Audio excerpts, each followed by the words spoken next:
Tessa has been, there she is waving in the corner there. Tessa has been a Printmakers Council member for 30 years, which is very impressive. She completed her printmaking masters at Slade School of Art in 1998 and subsequently went on to teach at London College of Communication for 12 years. She took early retirement due to health reasons, which she believes may have been caused by printmaking processes. And since then, she's been dividing her time between her studio in Forest Hill and a caravan on the Sussex coast, where she derives a lot of inspiration for her work. Her work is deeply rooted in landscape, both natural and man-made landscape, and she seeks to convey a sense of the place through her visual narrative. So it gives me great pleasure to hand you over to Tessa now to give her talk. Thank you very much, Tessa. Thank you, Kate. And hello, everybody. Gosh, this is free flow now. So first of all, just to say thanks to the PMC for giving me the chance to do this, which is great. Also, thank you to all the previous speakers. They've been really interesting and I've really enjoyed them. And it's just been a brilliant way of meeting people from the PMC, because we never get to meet them normally. So just even seeing everyone in a little screen is really nice. I've made life a bit easy for myself, and I've actually made a video because I'm not very good at just talking off the hoof. So it's about 10 minutes long. So please, I hope you can hang in there and watch that. Can I just say, Tessa, there will be an opportunity for everyone to ask questions at the end, of course. And if you don't want to ask questions directly, please type them into the chat bar. And then, yes, as Kate said, I'm very happy to answer questions afterwards.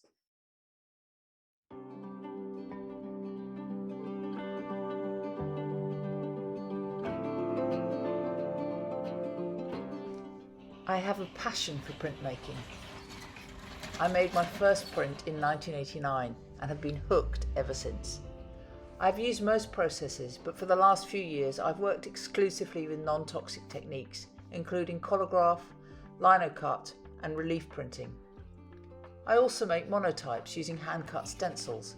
I use newsprint, card and acetates of varying thicknesses. The weight of the stencil material alters the definition of the ink edge. It may sound odd, but edges are very important to me.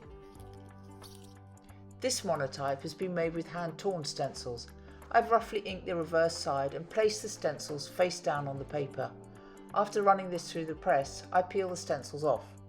I repeat this process, building the image using layers of different stencils until I'm happy with the result. Here is another example. You can see the used stencils at the top of the photograph. This next image is called Ghost Town. It's also made with hand-cut stencils. The image has been created by repeatedly overprinting the shapes using several layers of thin transparent inks. I have printed both the positive and negative of the shapes I cut. This use of recto verso and overprinting helps to build a sense of depth and also adds a soft repeated echo to the print. I like to combine processes and I frequently mix and match techniques. This occasionally delivered some interesting accidental results which may kickstart further ideas. I try not to be too precious about my work. I like to take risks and have some fun. This playful approach allows me to be spontaneous and experiment with ideas. Some are successful, others not so. But because I work like this, I tend to make small varied additions or unique one-off pieces.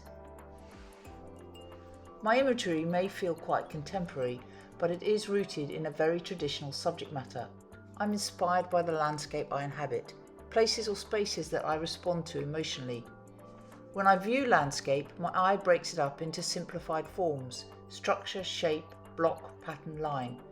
I guess I would describe my work as graphically abstract with strong architectural overtones.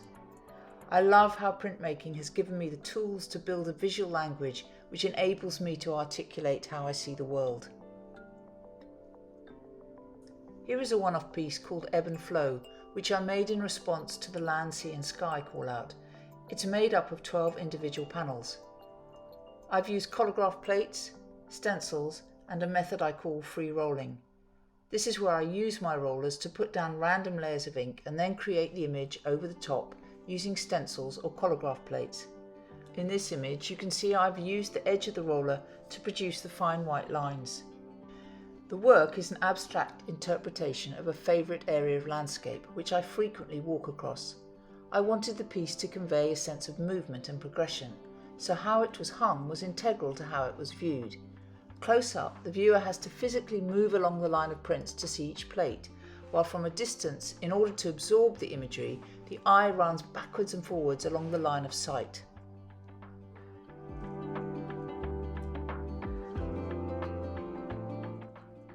This is a triptych called Earthworks. Each print has been made from a number of individual collagraph plates, and each plate has been printed separately. They have been relief rolled as opposed to intaglio inked. I prefer how the plates look in relief. They have a very different quality to an intaglio wipe. The prints feel quite dynamic, the marks and textures are revealed in sharp relief.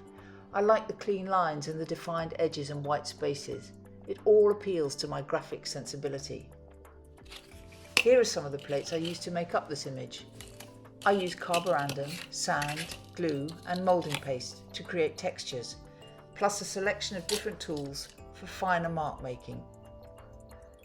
I've achieved these different tonal qualities, the pale grey to darker black, by adjusting how I ink the roller, using heavier or lighter ink loads and altering the pressure used to transfer the ink onto the plates. Sometimes I am literally just kissing over the surface of the image.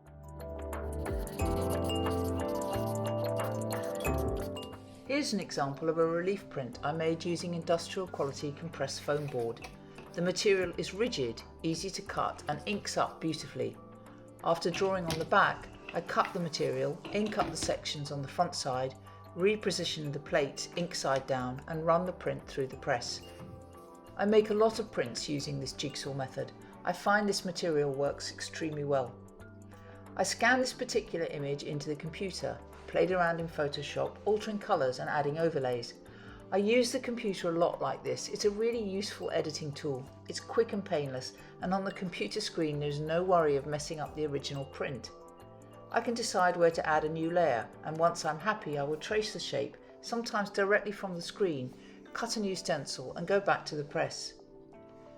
This second image underwent a similar treatment, with altered colours and added digital overlays. I liked what I saw on the screen, so I produced a small digital edition of this image. I call these hybrid prints, a digital output from an original mix. Here's another example of a hybrid print. Again, this original relief image was scanned into Photoshop. I hit grayscale and added some further drawing. My intention was to produce a transparency for a screen print, but the image worked successfully in this black and white format, so I ended up printing out a small digital edition. I use my iPad like a sketchbook, though sadly it's too large to stick into my back pocket. I work with an app called MemoPad and draw with just my finger. I love working like this. It's fast and spontaneous, and I can get down ideas really quickly, and if necessary delete them just as fast. Working with MemoPad, I made a series of drawings of Rye Bay with the intention of using them as templates for screen prints. But after getting a couple printed out as glissé prints, they work really well in this format. The transparent overlays are really effective, and I would argue have a similar look to an original screen print. I know digital print is a contentious area, subject to much debate in the PMC. I see it as a valid process, but I guess, ultimately, it lacks that magic tactile quality, which for me is the essence of printmaking. Yet despite this position, these images are commercially very successful, and I continue to add to the series. So yes, there's a bit of a double standard going on here. It could even be argued that I have crossed over to the dark side. I found working through lockdown quite a challenge. My creative brain went into freeze mode. It was hard to concentrate. I didn't have access to my own London studio. Instead, I was in the safety of the countryside, but with just a table and a few basic tools and equipment. This limited environment pushed me into other ways of thinking. I produced this drawing. It documented my daily walk across the marsh, navigating fields, waterways and woods. I made many hand-rolled relief prints based around this image.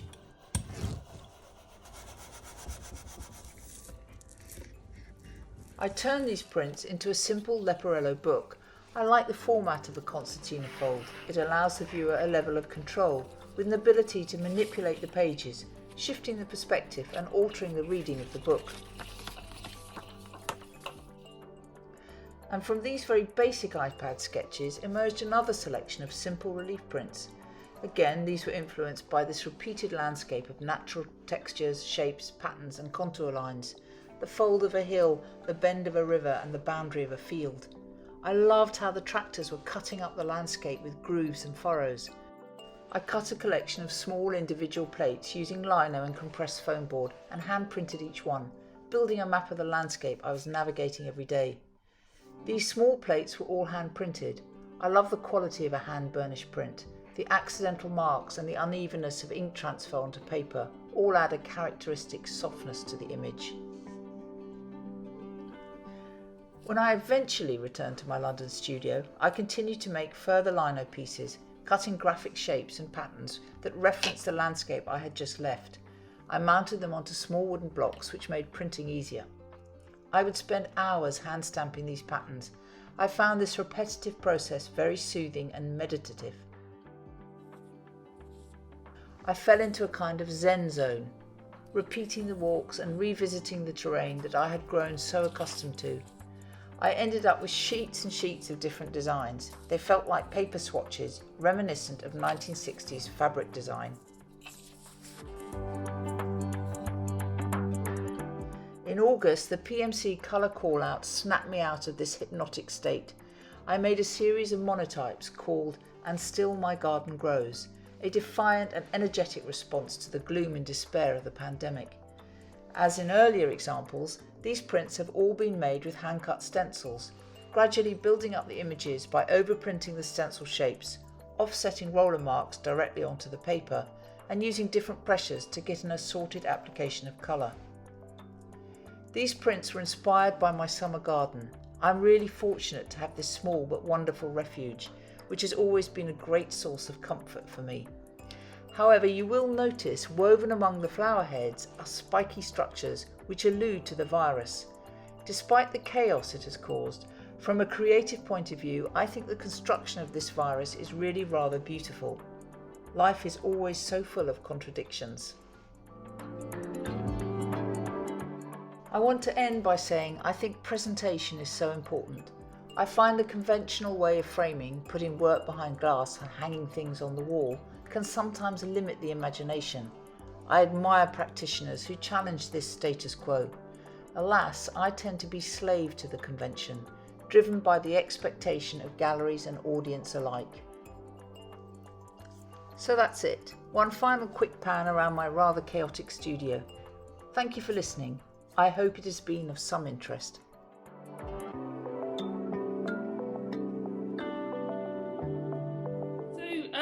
Tessa is now available to answer any questions you might have about her talk.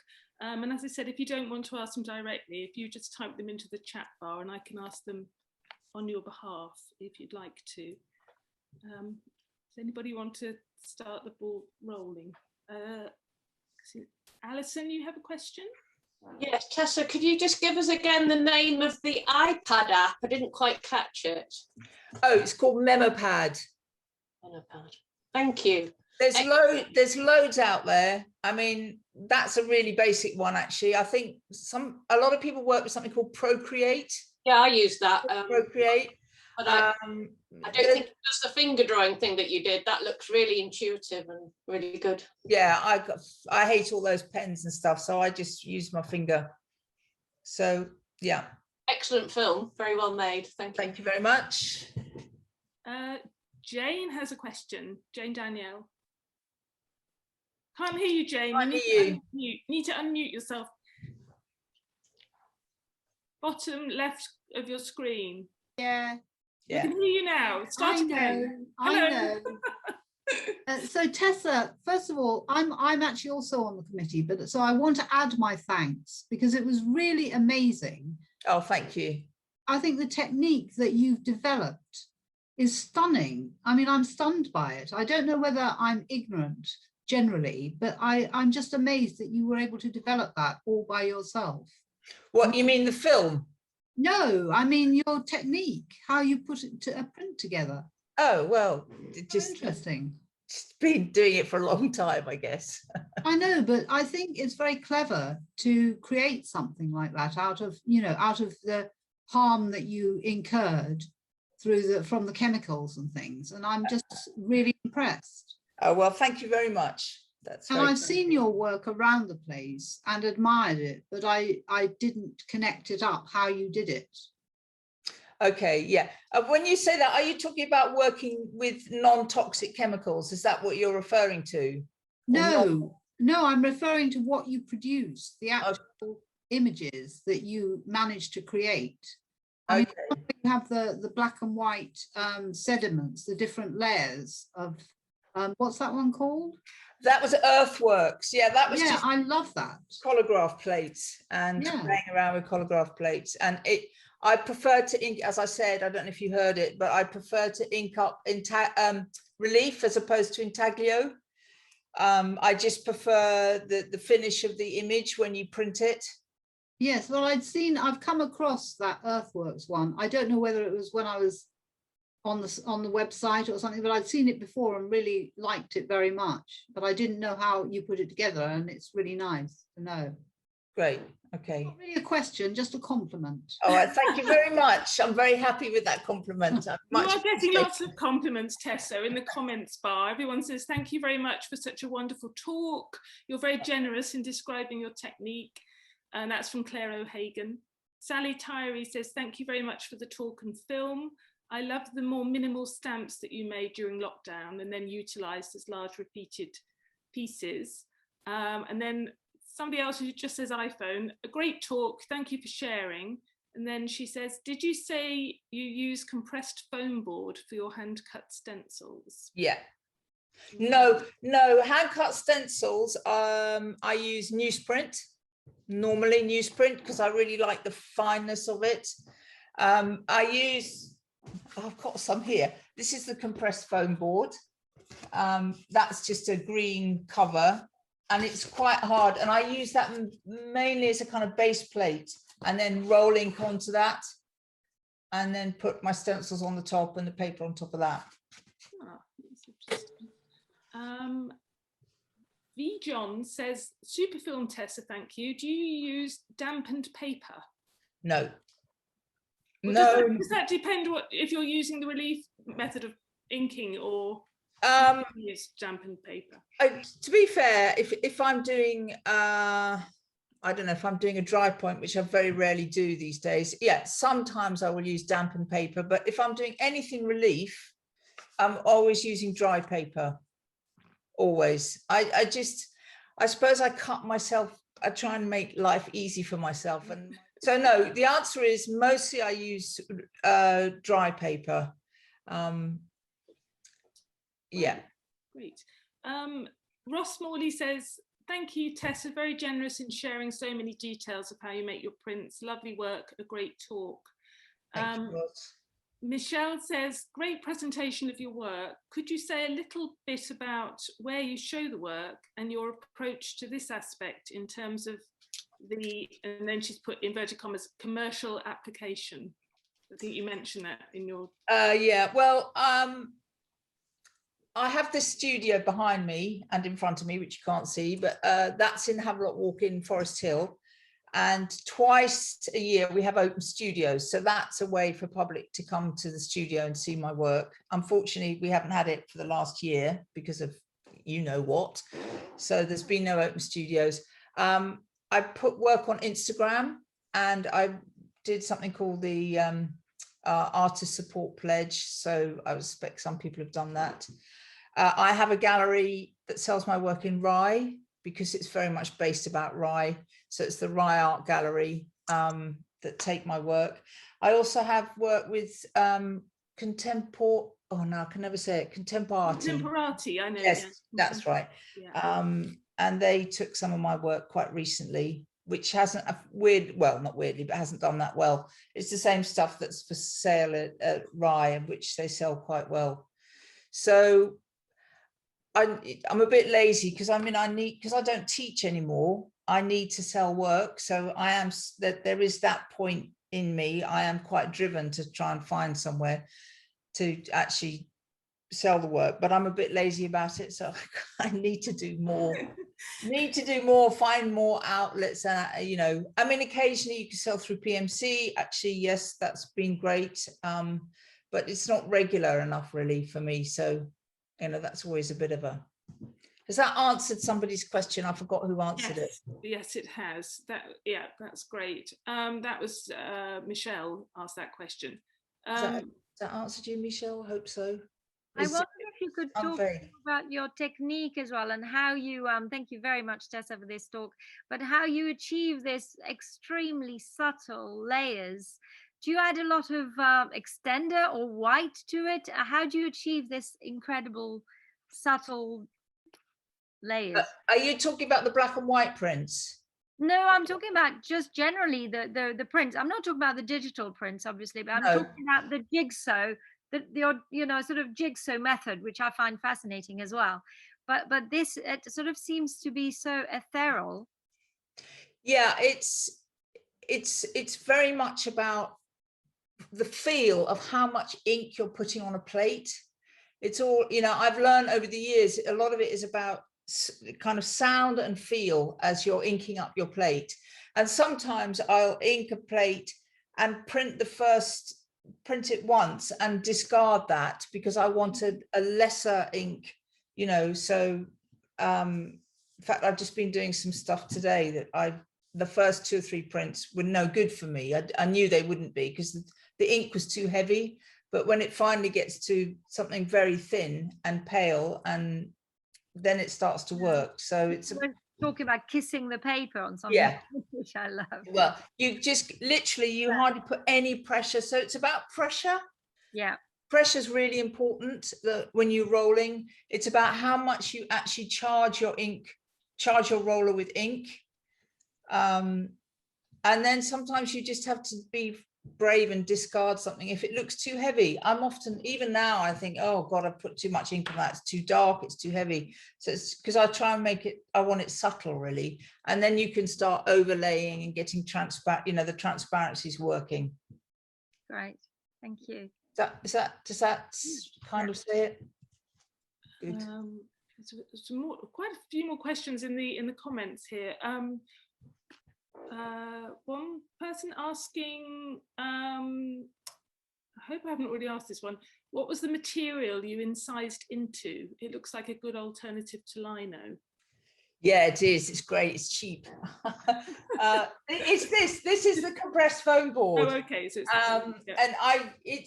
and it's industrial foam board, and they use it for screen printing onto big posters that go up out, you know, if they used to do that. So it's I don't know what it is, a composite PV something or other. You can cut into it. So I cut it with a Stanley knife, or I can carve into it as if you were using it as a lino. So you can kind of do all sorts of things with it. The only problem is it's not that stable. So after a while, if registering is really, really important, this will stretch. So it won't be the initial size after like the 3rd or 4th print.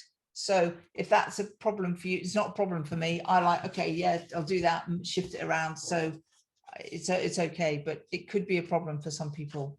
Right, brilliant. Peg has asked a question, Peg Morris. She says, great video, thank you. I really enjoyed seeing how the prints, which we featured on Instagram for you, were produced.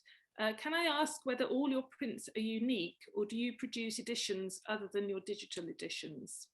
So are you an editioner or not? No, I haven't got the patience to do editions. Also, because I like to explore around, you know, sometimes it's just a one-hit thing and I think, okay, that's great, and you can't necessarily repeat it.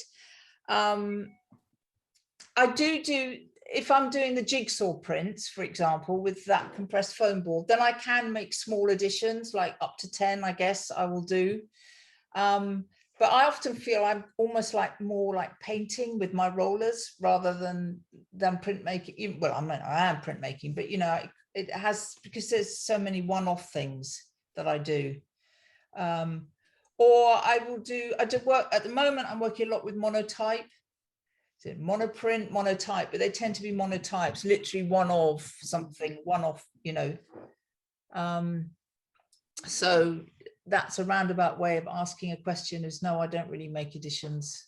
I like just to play around and see what happens, you know, and otherwise you just become slave to repeating exactly the same thing each time, and then you get uptight about what it's looking like, and oh, I haven't wiped that right, and I haven't got time. Life's too short. And also, if you have stretchy foam board, that's just not possible. Yeah, absolutely. Brilliant. Thank you. Stan Peach says, really enjoyed the film and your works are wonderful. Do you think by using Photoshop and digital printing, you'll move further to the dark side, or will you stick with more traditional methods? Stan, thank you very much. Okay, well, you know, to be honest, it's partly commercial, but doing the digital stuff, because I can get, there's a limited edition of 50 of those prints. There's 9 in the series, and there's so it works for me. That I'm kind of lost. I've lost where we were going. Can you repeat that, Kate? Sorry. Really, whether you're going to move further into digital printing or stay with more traditional. No, probably I will stay with. I really just enjoy getting my hands dirty, and I enjoy the physicality of printmaking. And you know, sitting behind the screen is fine, but it's that's all you're doing really. And I like the smell. I like everything about printmaking. It's so important for me. So the digital stuff, I actually started doing it when I wasn't very well. So, and I couldn't actually get into my studio. So it was a way of still producing image making.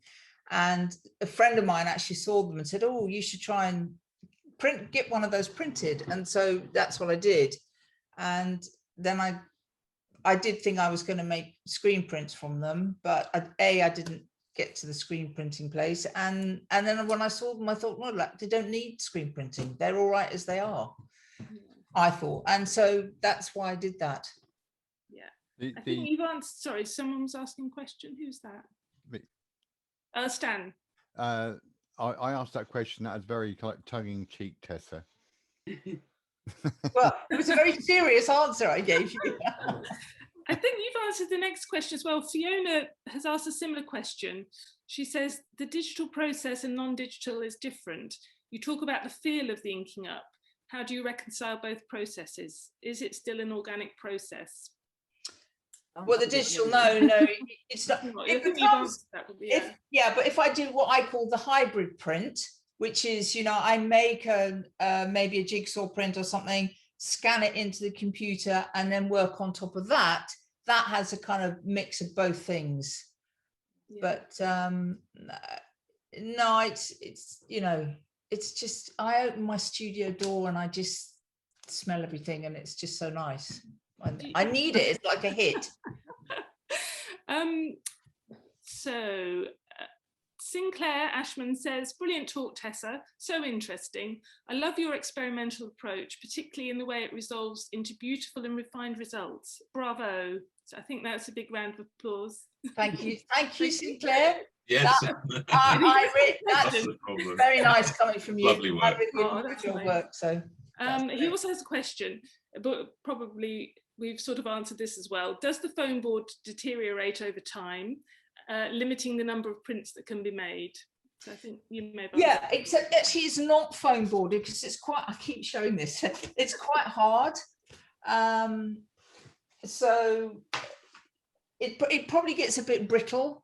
So yeah, you are a bit limited. It's not like, you know, my colograph plates will last forever. I've got colograph plates that I made when I was at college 30 so years ago. So, and I've still got them. And I can probably still print off them. I just like it because I like the way you can cut it, actually. It's very clean. I like that clean edge you get from it. And also it's reasonably cheap, and you can get really big. It comes in like it's huge. So I have to cut it up to get it in my car. But that, you know, you can't get really big bits of lino. But this is, if you want to do big work, it's a really good thing to use, I reckon. Actually, Ross Small is asking where you buy it from. Right, I knew someone was going to ask me this. Off, well, like you say, it's off the south, just off the M20. It's in Swanley, and I will find the address and I will send it to you, Kate, and we can put it All up. right. Yeah, that's brilliant. Thank you. Because I mean, I just really like it. I first came across it actually, I think when I went with LCC. We went and did a week in Maastricht in some art school, and they used it there, and that's where I first came across it.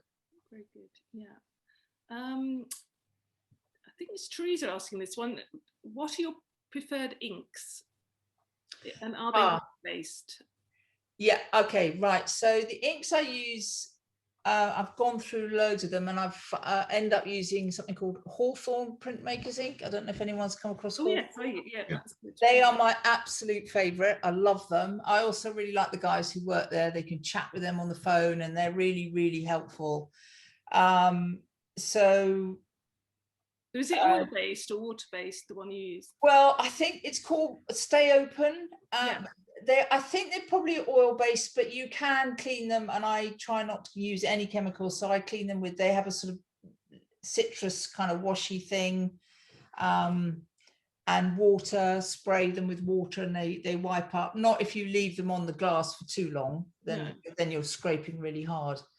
I do, yeah, well, I'll go into, I do try not to use chemicals at all. Certainly I don't use any toxic kind of processes. So no acid, no nasty smelly stuff, nothing you put your hands in or you breathe in. And I made that as a very personal choice to do that, because I had leukemia in 2010, and I'm never sure if the reason I got that diagnosis was because of my printing, all the printing I'd done over the previous years. We could never find out. And in the end, they said it doesn't really matter. You just need to get better, which is what I did. Hooray. So, but I'm very careful now not to use, and I'm quite zealous about it. I mean, I was saying to Kate, I really want to say to everybody, be very careful with your health and safety, because I mean, I was putting my hands into things, eating in the studio. Where I used to work was terrible in terms of ventilation. There was really bad ventilation. I mean, I remember at college, the only thing they said was when you enter the aquatic room is, oh, don't breathe it in too deeply. I mean, so not very good health and safety rules, I guess. Good advice. What? Sorry. Have you some? Good advice. I'm 8 weeks into an injury, but it was caused by pencil graphite. Oh God. God. Well, yeah, I mean, I don't want to sound dictatorial, but I just think, please, everybody be really, really careful. We just don't know. So, I mean, and also I used to work a lot with solar plate, which I loved as a process. I think it's great, but that there's quite a strong smell when you expose it and you develop it, and there's quite a strong smell comes off from the polymer, and it used to give me a sore throat and a headache. And again, if I have done it, and I've probably done it once since being ill, I've done it outside, so it's in totally fresh air, but then that's a bit of a problem with light and everything. So just it's wear gloves, have decent ventilation, don't eat, don't put your hands in your mouth, all those things I probably used to do. Good advice, very good advice. Actually, one thing I was going to ask you, Tessa, was because you're making your prints from so many composite pieces, do you keep all those pieces and then suddenly have an inspiration, think, oh, I know, I used that piece that I used 2 years ago, and do you keep them all and then reuse them? I do. I've got envelopes and envelopes full of bits of cutting, and I keep thinking, I'll go back to that and I'll go back to that, but I often don't actually, even though I've got them all. Sometimes I think, get them all out, ink them all up and print them all up and see what happens. At the moment, I'm using a lot of newsprint, cutting out newsprint from my paper stencils. They last for a bit, and then of course you chuck them. And I was trying to I mean, you could use this stuff again for stenciling, I suppose, if you wanted to. I also use, like I was saying in the film, very thin, or not that thin actually, acetate, because acetate will last for longer. Yeah. So you can get a bit more wear from it. Filippo Champagne has a question. She says, when you said colograph plates last ages, are they varnished? If so, what with? Shellac, yeah. All my stuff is varnished with shellac. I've just seen I've got really red cheeks. How embarrassing. Anyway. Excitement of Zoom. Yeah, I varnish everything with shellac. Or sometimes, when I was at college, I used to varnish with yacht varnish. And that actually weirdly gives you a different wipe. So it was a much cleaner wipe with yacht varnish. You could get a much whiter white. So yeah, I suppose some people I know do wood glue. PVA, but I'm a bit old school and like the old shellac. But there are various things to do to coat them with. Maggie Warwick asks how you print your digital editions. I get them printed by a company called Ripe Digital. They're based down in Wiltshire, I think it is. I just phone them up, send them the files, and then they do it and they send it back to me. And then the prints come in rolls or boxes, depending on how many I'm getting printed at a time. How do you control the quality of the colour? Does it just come out exactly how it appears? It pretty much. I mean, I'm not very, I should have calibrated my computer and all that kind of stuff, but I haven't calibrated it. So kind of what appears. But it's very good actually. And the image that comes on the paper compared to the image I've got on screen is pretty much like for like. Once or twice I've had issues and it's been much more saturated and it's like the colors are horrible because they're too strong. And I've just phoned up the company and said, no, this is not right. And they've printed it again and it's been okay. So I don't know if that was a glitch with them, because it was a file that they'd all printed once before and it was fine. So the next time they printed it, it came up with these really saturated colors. So I'm not quite sure why that happened. Yeah. But I guess, I mean, that might be a problem. I don't know. I'm just seems to be lucky with mine. So yeah. I think Stan has a question. On the digital side again, Tessa, sorry to be all digital.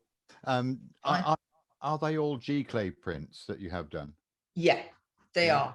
They are G-clay, which makes them much more expensive to have printed. But you also know you've got archival paper, you've got proper pigment inks. They're going to last for much, much longer. They say 100 years. I won't be around to know that, but it won't bother me. So yeah, I mean, I've done some of those, the tiny little one I said I did it was a beach one, and I printed that on my little printer I've got down here, which is a little Epsom one, which but you can, it was just for me to see what it was going to look like. But if I'm doing anything that's selling, there'll always be G-clay prints. Yeah, that's pretty limited when it comes down to kind of gallery representation, though, isn't it? Things like that. I mean, some galleries that, it's like the PMC, they don't necessarily, I've had trouble trying to submit work that's actually made on my iPad and as it printed out as a glitch print because it's not counted as printmaking. I mean, it is a big discussion that's out there. And like I said, ultimately, I guess for me, I prefer the physicality of printmaking and all that. But I think the process is valid. It's like, when photography first came along, everybody went, oh, no, we can't do photography. And now it's mainstream. Mm-hmm. So, and I think digital will be, but it needs to be, I mean, you do need, it to be properly printed, and you do need the archival ink and the decent quality paper and all that kind of stuff.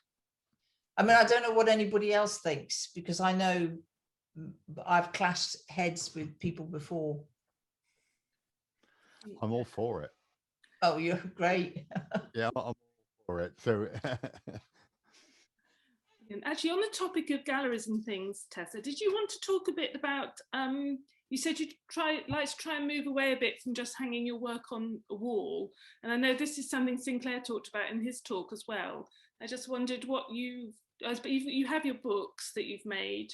The books are just kind of playthings for me, Right, really. okay. It's just kind of like, oh, I like that print, I'll make it into a little book, and then it's a way of keeping it, which is quite nice. So I've got stuff that goes back to when I was at college, which is actually fascinating. It's a really lovely archive of ideas and prints.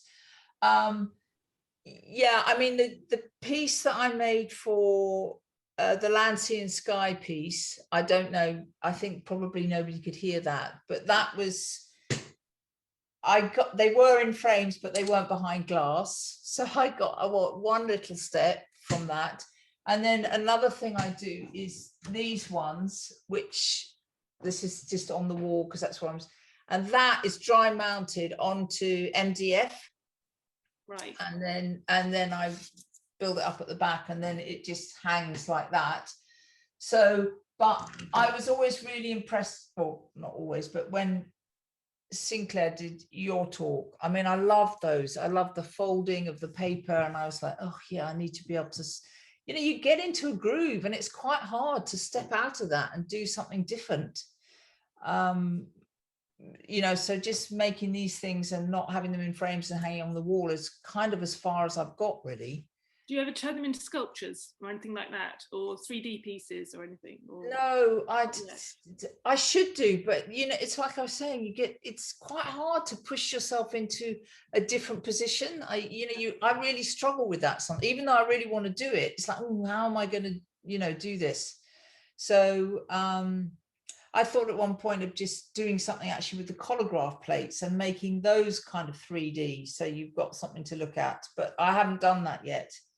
It's easy to have the idea, but it's very different to actually do it. So I'm just seeing often people frame up the colograph plates, don't they, at the end once they've finished the edition, frame them, sell them as a separate piece of art in its own right.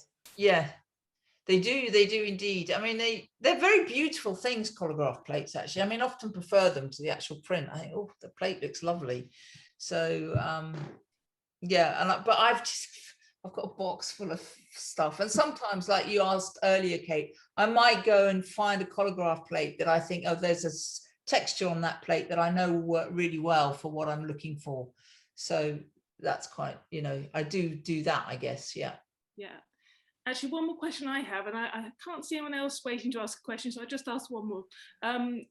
When you do your work, do you do it in situ, or do you do it from memory, or do you take your iPad down to the beach and? That's a good question. I kind of work in all sorts of ways. When I'm down there, I do a lot of walking, and often on my own. So that just kind of I just gets imbued, into my system. I also take quite a lot of photographs. In fact, originally I started off as a photographer, so I have an extensive photo archive of stuff.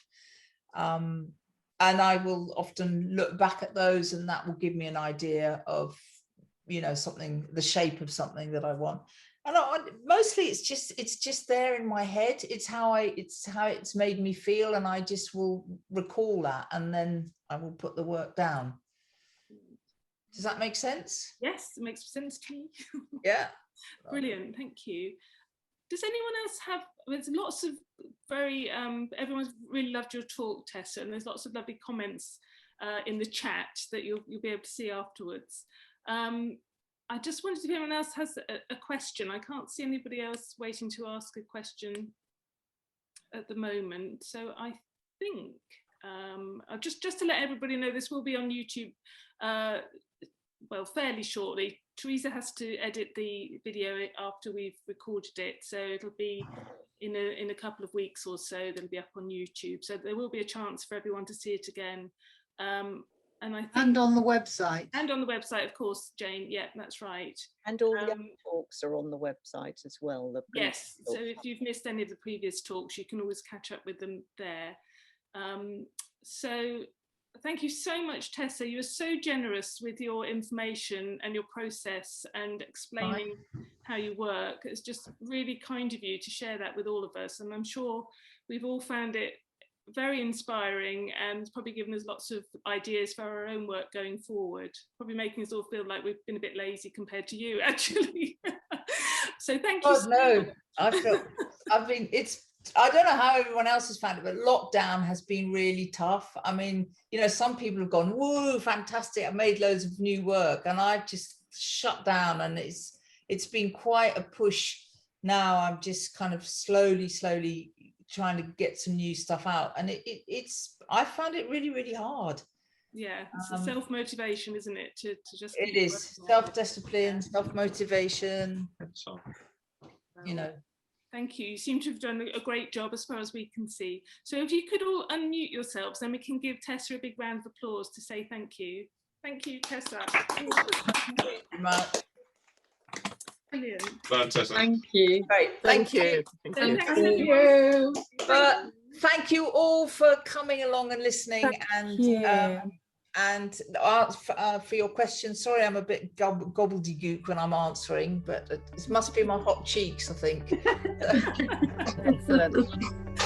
Anyway, it's great, and it's really nice to see everybody, and hopefully we can all meet in the flesh at some point, you know. Be good.